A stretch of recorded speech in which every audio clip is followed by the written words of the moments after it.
Cars and Coffee actually started out in California. I believe it was Irvine, California.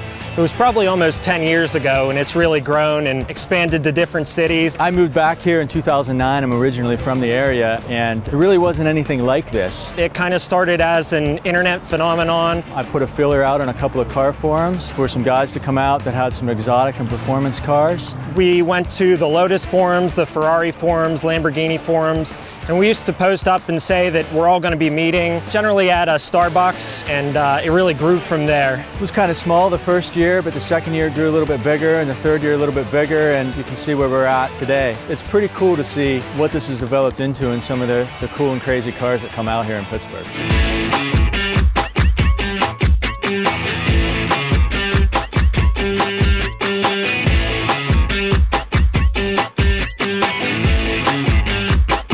I was approached by Cliff. They were looking for a home in our development of Warrendale Village. Had an ability to house them, and we had enough parking space, and we also had one critical element of what they were all about, which was coffee. So with that, we were able to put those two together, and it's been ultimately successful for both parties. And this is our second year with Cliff, and we're real happy to have them. We wish it was every Saturday, but we'll take every other right now. It's really the nicest coffee shop in Pittsburgh. I always tell people it makes Starbucks look like a 7-Eleven.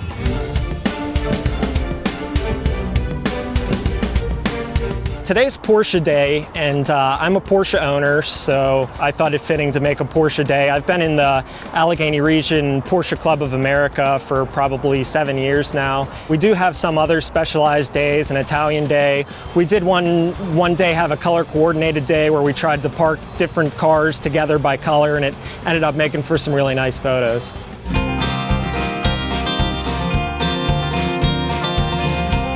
I think a lot of times when I invite people out to the group, they might think it's going to be something that's pretentious, and as soon as we manage to get them out here, I think they understand, they get the warm feeling from all the people that are here, and they just return. I mean, it's a really nice family atmosphere. It's a cool thing to have a bunch of other people who are really into what you're into. And so we've developed a lot of friendships outside of just meeting on Saturday mornings. You know, we get together other times and hang out, and I met some great people through Cars and Coffee.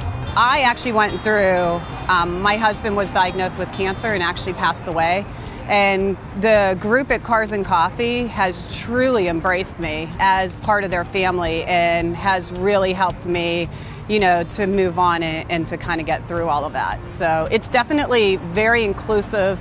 You can bring any kind of car, you can bring young children, you can bring animals, you can do all of that, as long as you're respectful.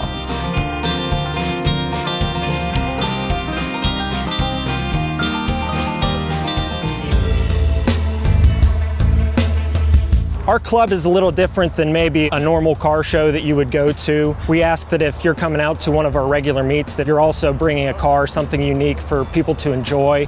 We do also host car shows throughout the year, generally for charities. We want the people who are showing their cars to bring some money for charity, and we'll have spectator parking that people can park in if they're not showing. At Generosta, my favorite coffee is going to be their orange coffee, and I actually had the Fat Man in a little glass today, which was great as well. Yeah, I would say probably with the cars here, you got your smooth varieties of coffees with some of these cars, and then probably the bolder flavors, because that's kind of what these cars are all about. I think if you're going to pair a coffee with the type of cars that come out here, I think espresso is really what we're going out for here. I mean, they're all hyped up. That's what we're looking for. I think coffee mixing in with cars just generally fits the laid-back attitude of enthusiasts. They enjoy coming out, parking their car, and there's nothing that's really more laid back than just standing around and having a coffee. So I think it really interweaves well with the cars.